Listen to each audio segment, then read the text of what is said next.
Bom, aí já está gravando. Então, agora, depois vocês poderão... Eu não sei se eu disponível... Eu lembro que acho que eu mandei para a Amanda. Eu não me lembro se eu mandei também no grupo aquela apostila do conteúdo do ensino médio, tá? Depois eu vou dar uma olhada. Caso eu não tenha mandado, até porque eu estou ajustando um pouco aquela questão do índice ainda, né? E tem uma diferença lá de várias páginas, né? Então eu estou corrigindo. E assim que estiver pronto, eu mando para todo mundo. Bem, é o seguinte,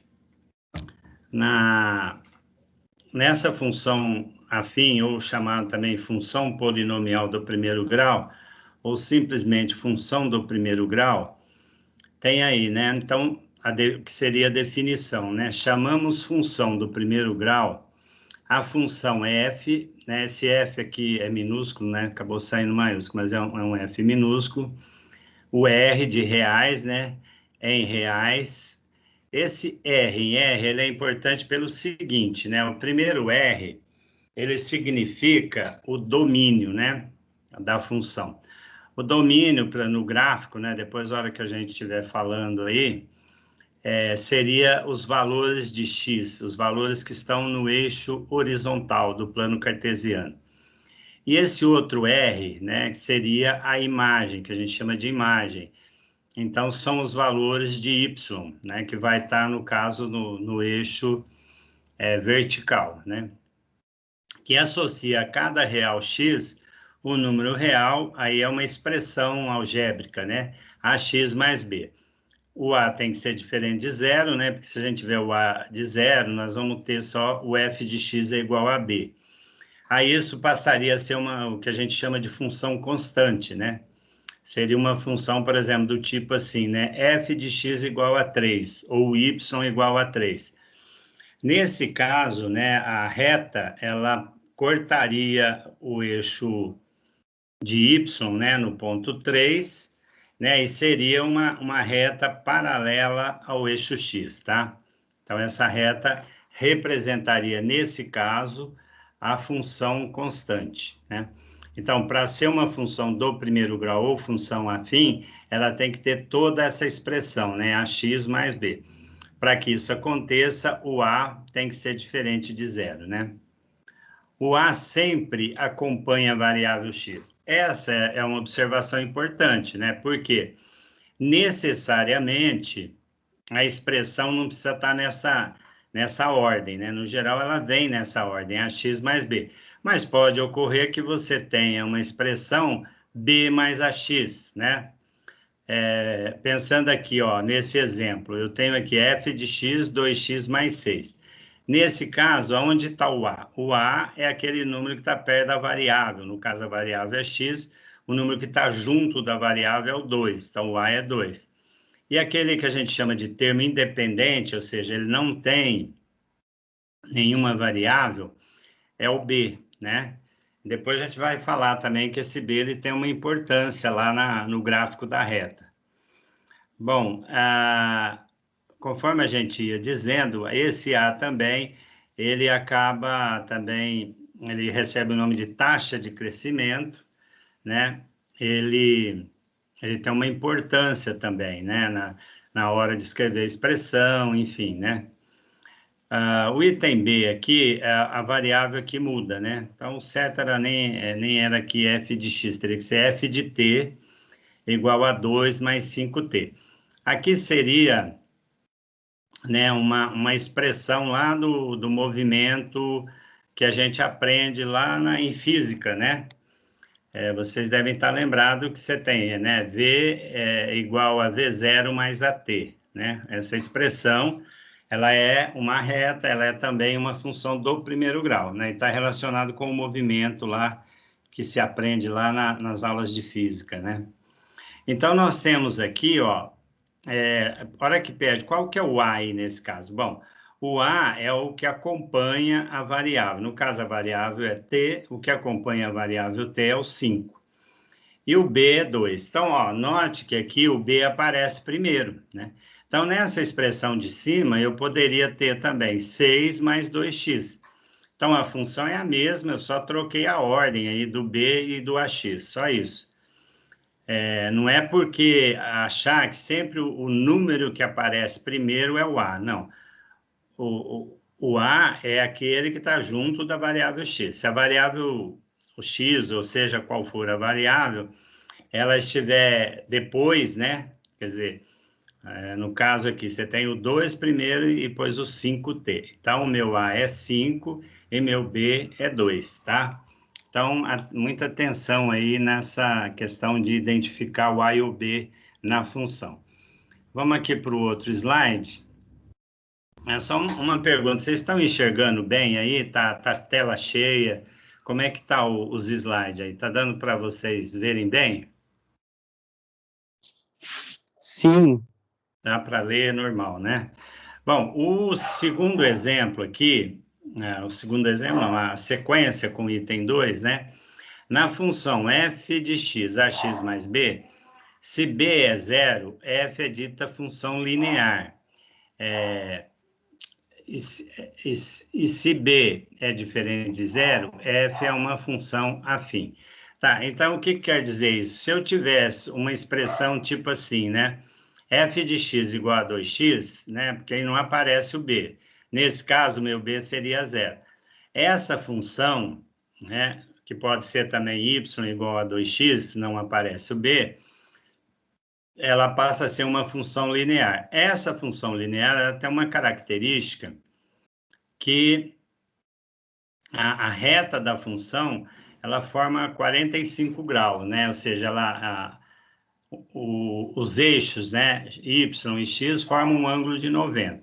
Então, ela passa bem no meio aqui desse ângulo de 90 graus, né? Então, nesse caso, é uma função linear, porque o b é zero.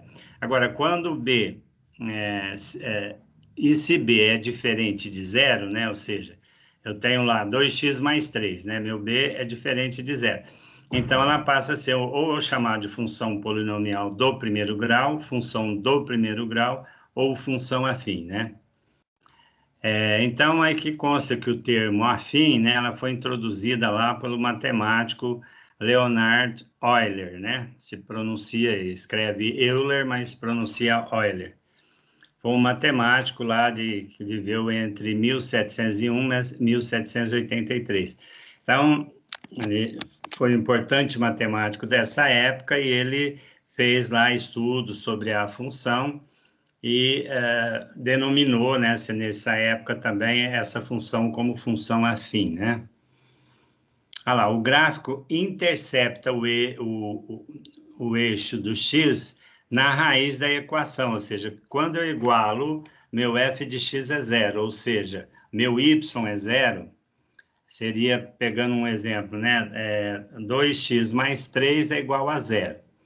E, portanto, o ponto da abscissa, né, é x menos b sobre a. Né? Por quê? Se eu igualo essa expressão a zero, eu vou passar o b, né, para cá, ele vai ficar negativo, e o x e o a vai passar dividindo, né? Ou seja, esse seria o ponto que ele vai cortar o eixo y, né? Então, essa informação importante também, né? Vamos dar uma olhada aqui nesse gráfico aqui embaixo. Ó, aqui aparece a letra B, né? Mas essa letra B aqui poderia ser, por exemplo, ponto 3, né? Então, se eu tenho um gráfico desse tipo aqui, né? Indicando que aqui é o ponto 3, de antemão eu já posso saber que a minha expressão vai ser y é igual a x, né? Mais 3. Ou seja, isso aí já me identifica o ponto B, tá? Se ela estivesse cortando, vamos dizer, um pouco mais embaixo, aqui no ponto 2, então o valor do B seria 2, né? Então eu poderia afirmar assim, bom, inicialmente a minha expressão seria y igual a 2x mais 2, né? Você pensando com os números de A e B, né? Então, o gráfico intercepta o eixo y no ponto 0b, onde b é chamado de coeficiente linear, ou seja, esse b aqui, ele tem um nome, né, de coeficiente linear. O valor de A é chamado taxa de crescimento e da inclinação da reta, né? Por quê? Se eu tiver um caso como esse primeiro gráfico aqui, né? O que eu falei, o ponto 3 aqui, tá? E com essa inclinação, ou seja, uma reta mais, vamos chamar em pé, e aqui a reta está mais deitada. Quando a reta está mais deitada dessa forma aqui, é porque meu A é negativo, tá? Então, o valor de A, ele vai ser, teria que ser um valor negativo, tá? Vamos ver aqui outra questão. Então, e outra, ela define, além de definir a inclinação, né, o ângulo, né, por exemplo, nesse caso aqui, meu A é positivo, né, então o ângulo que forma com o eixo X é um ângulo menor que 90. Aqui, ó, se vocês verem essa abertura aqui, o ângulo é um ângulo maior do que 90 graus, né, pode ser lá o quê? 110, 120 graus. Então, o A sendo negativo, eu já sei que, aliás, se o A é negativo, né, a inclinação da minha reta é maior que 90 graus, tá? Ou seja, ela é uma reta mais deitada, né, vamos chamar assim. Então, essas informações são importantes, né? Às vezes, nós vamos ver um exercício que tem aí na sequência, essas informações do B, né, e da inclinação também, às vezes já dá para a gente, vamos dizer que é uma questão de múltipla escolha, né? Às vezes, só essa observação, assim, imediata do gráfico, já dá para eliminar 2 ou 3 alternativas, né? Aí você fica lá com 2, né?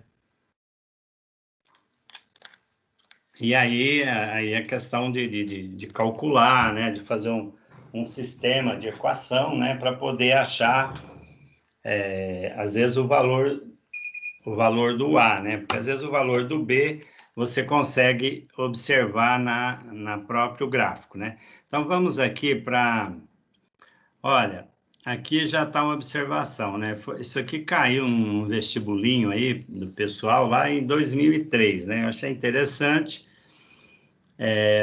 mas é uma situação que pode ocorrer, né, em várias situações. Nesse caso aqui, um caminhão-pipa de água potável tem a capacidade de 15 mil litros e descarrega-os, né, que é os litros, no reservatório de um edifício. O descarregamento é representado pelo gráfico. Então, esse gráfico está aqui embaixo, né? A expressão que representa o volume B de água no caminhão em função do tempo T em minutos é... Bom, aí, na verdade, o meu volume passa a ser o quê? O Y, né? Da função. Outra coisa, olhando para essa reta aqui, ó, qual é o valor do B? Não sei se dá para perceberem aí, mas a reta, ela corta aqui o eixo Y, né? O que é o eixo do V aqui, né? O eixo vertical, né? Ela corta no 15 mil, tá? Outra coisa, essa reta, ela não está em pé, né? Se eu traçar uma paralela aqui ao eixo Y, né? Que é o eixo do volume, dá para a gente perceber que ela é um ângulo maior que 90 graus, né? O que acontece? Meu A tem que ser negativo, ou seja, meu A, ele tem que estar junto com o T, que é o tempo, né? Porque aí relaciona volume e tempo. Então, essas duas informações, eu tenho que ter um B de 15 mil e tenho que ter um A negativo. Aonde aparece aqui o A, né? Porque o A só está aqui, né? Aqui, ó, veja bem, o A 15 mil, isso não acontece, né? Que o 15 mil, na verdade, é o B, tá? Então, ó, eu vou excluir também aqui, ó, esse 15 mil aqui, não tem nada a ver, né? Que ele está junto. Então, olha, só a observação desse gráfico me diz assim, ó, ou a resposta é o B ou é o C. Bom, para eu achar isso aqui, o que eu vou ter que fazer, né? Se eu igualar a zero aqui nesse ponto zero, eu sei que ele vale 15 mil, né? Tem um outro ponto que está aqui embaixo, ó, que é esse, ó, 10, 20, 30, 40. Esse ponto aqui que ela toca o eixo X, que ponto é esse, né? Olhando para o gráfico, ou seja, o meu X é zero. Por que que o meu X é zero? Porque ele está em cima do eixo X, né? Aliás, desculpe, falei errado. O meu X é 40, né? E meu Y é zero, né? Então, meu X é 40 e meu Y é zero, tá? Por que que o X é 40? Porque é onde ele está cortando ou tocando aqui o eixo X, tá? Então, eu tenho esse par aqui, observando o gráfico, que é o meu X 40 e meu Y 0. O que que eu teria que fazer, né? O Y é o valor do B, né? Então, eu teria que pegar assim, ó, o zero, né? 15.000, que eu sei que é o B, né? É só para a gente associando, né? Ela teria que ser uma expressão do tipo, né? 15.000, né? Mais o Y, né? 15.000, mais AT, né? Vamos pôr aqui o AT, né? Ou AX, mas pode ser AT também, não tem muita diferença com isso, não. Então, na verdade, eu tenho aqui o Y0, tem o X, né? É melhor aqui no lugar do T a gente deixar X, né? Porque a gente olhou ali na reta, que meu X é 40. Então, o que que eu teria que fazer? Então, zero, porque meu Y é zero, né? No ponto 40 de X, meu Y é zero. Então, na hora de substituir lá, eu vou supor o Y zero. Então, eu vou ter o quê? Mais 40A. 40A. Se eu passo 15.000 para cá, eu vou ter menos 15.000, tá? Igual a 40A, né? O que equivale a dizer que 40A é menos 15.000. Bom, vocês observem aí que esse menos 15.000 aí vai dar um resultado negativo, conforme eu já disse para o A, né? Então, vai ser o 15.000, né? Dividido, né, o 15.000 negativo, não posso esquecer desse sinal, né, que ele é importante, dividido por 40. E se eu cancelar aqui, eu vou ter o quê? 1.500 dividido por 4, né? Dividir um número por 4, gente, é a mesma coisa que dividir por 2 duas vezes, né? Então, 1.500 por 2 vai dar 750, né? E depois dividir novamente o 750 por 2 vai dar menos 375, tá? Então, aí vocês perceberam que a resposta que eu falei, né? Ou seria o B ou o C. Então, nós chegamos à conclusão que é o B, seria a resposta aí. Chamar a atenção mais uma vez, né? Duas coisas me levam primeiro, que o meu B é 15.000, e segundo, que o A é negativo. Por que que o A é negativo? Por causa dessa inclinação aqui.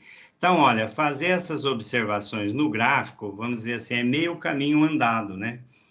Mesmo se fosse no caso de chutar, né? Era muito mais fácil eu ter que chutar entre essas duas, né? Do que ter que chutar 5 alternativas, né? Porque as outras todas é possível eliminar, porque meu A tem que ser negativo, né? E meu A é negativo, né? Ele não pode ser 15.000, no caso, nem mais 15.000, nem menos 15.000. Porque o 15.000, na verdade, é o valor do B. Se é o valor do B, não pode ser o valor do A. Então, eu já elimino o D e o E já elimino aqui também, né? A alternativa A. Por quê? Mais 40. Então, ó, ou seria, como eu disse, o B ou o C. Fazendo os cálculos, nós chegamos que é o B. Porque eu achei meu A um valor negativo de menos 375, tá? Então, isso é muita atenção aí na hora de resolver um exercício aí da função do primeiro grau. Depois a gente vai estar passando listas aí para vocês. Se alguém ainda tiver mais alguma dúvida, revejam. Eu acho que eu mandei 2 vídeos aí para vocês da função do primeiro grau, né? Duas videoaulas lá do YouTube, né? Que é do professor Ferreiro, né? Uma, ele comenta, né, o gráfico, comenta a definição da função afim ou do primeiro grau, e outra, ele resolve alguns exercícios. Então, é importante estar revendo e estar sempre em mente aí da importância do valor de A e B, tá? É importante também, pessoal, no terceiro, quando a gente estuda geometria analítica, que é no próximo ano, vocês vão lidar com uma expressão também chamada equação da reta, né? Lá tem uma diferença, né? Que aqui a gente chama o A de taxa de crescimento. Lá a gente vai chamar o A de coeficiente angular, né? Porque ela tem uma relação aqui com o ângulo e tem uma relação com a tangente. Mas isso é lá. Isso também tem uma explicação, né? Porque aqui, olha, veja bem, nós estamos relacionando volume, que no caso é volume em litros, né? Seria decímetros cúbicos também, né? Ou litros, né? Que é uma unidade de capacidade, volume, com o tempo, né? Então, são duas grandezas diferentes, né? Uma mede volume, que é a quantidade de água, de qualquer coisa, né? E outra mede o tempo, né? Que você mede lá pelo cronômetro, pelo relógio, tá? Quando eu estou lá na geometria analítica, no geral, se eu estou lidando volume, aqui tem que, falando, vamos dizer, em litros, aqui também teria que ser em litros. Se fosse centímetros, aqui também teria que ser centímetros, né? Enfim, né? Lá você relaciona as mesmas grandezas, né? Então, e aqui não, são grandezas diferentes. Por isso, eu estou falando isso porque antes, alguns autores, né, de livro, às vezes de forma equivocada, tentava chamar esse A aqui, né, de coeficiente angular. E, na verdade, aqui ele é mais uma taxa de crescimento, né? E essa taxa de crescimento, ela tem uma importância também, né? Eu lembro que tem uma questão, provavelmente vai estar passando aí para vocês, que para quem tem claro o que significa essa taxa de crescimento, significa o seguinte: cada vez que você muda uma unidade, né? Aqui, por exemplo, cada vez que você muda uma unidade, ela vai decrescer em 375, né? É esse valor que está aqui, é o valor que acompanha a variável, né? Se a gente tem lá uma tipo assim, 2x mais 3, né? Ou seja, toda vez que eu mudar uma unidade, na verdade, o que acrescenta ou aumenta a função, né? No caso do 2x mais 3, a função vai aumentar 2 unidades, né? Então, ela vai crescer, né? 2 unidades. Então, por isso, o nome é sempre constante esse valor, né? Uma das questões era exatamente isso, né? Ela pede um número extremamente alto, depois varia uma unidade, né? E fala assim, qual é a diferença, né, entre o valor de uma função e de outra, quando você tem a diferença aí de uma unidade. Então, é lógico que você poderia fazer a substituição, fazer o cálculo, uma série de coisas, né, que ia tomar tempo, mas se você sabe que variando uma unidade, a diferença da função lá é o valor do A, era só você olhar o valor do A da função, né? E para poder responder isso, tá? Mesmo assim, até pedir, e vocês podem fazer isso, né? Fazer os cálculos, né? E perceber que, de fato, dá essa diferença, né? Não importa o tamanho, o número da função, né? Desde que você está variando só uma unidade ali, né? Então, você variou uma unidade, a função vai crescer ou decrescer, se for o caso, se ela for decrescente, o valor do A, tá? Então, é um pouco isso aí. Bem, eu vou interromper a gravação, né? Acho que já parou aqui. E depois vai ficar aí disponível para vocês, tá? É só perguntar quem está aí ainda, acho que o André, né? Tem alguma dúvida? Não, para mim tá tudo certo aqui. Ok. Você chegou a ver o vídeo que eu passei? Ainda não, professor, porque eu estava resolvendo as coisas do que eu Uhum. tenho que levar amanhã Tá. na aula. Tá.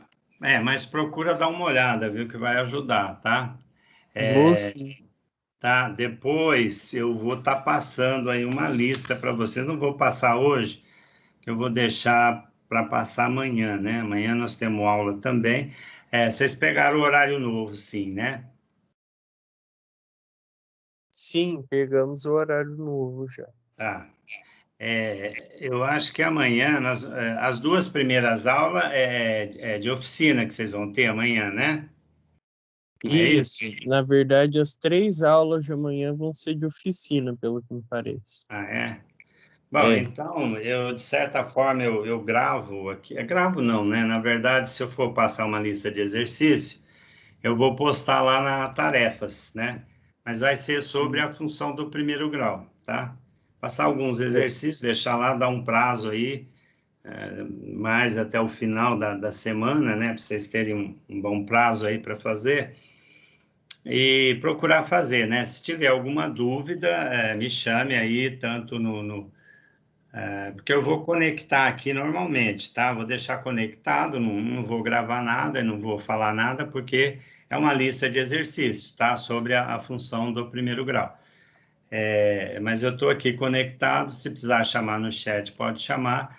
Ou também, se preferir, pode ser no Zap, tá? Eu vou estar à disposição aí, esses dias todos, né? Independentemente, porque eu sei que até quarta-feira, né, vocês vão estar tendo uma aula de oficina, né? Então, na prática, isso, eu quase vou acabar dando as aulas da tarde, né? A não ser na quinta e na sexta, que vocês não têm aula de oficina, aí é aula normal, tá? Que nós vamos ter aula também quinta e sexta. É a segunda aula, né? Tá? isso. Mas era isso, tá ok? Então, boa Ó, tarde e até as próximas, né? Que deve ser na quinta-feira, tá? Então tá. beleza. Boa Boa tarde. tarde.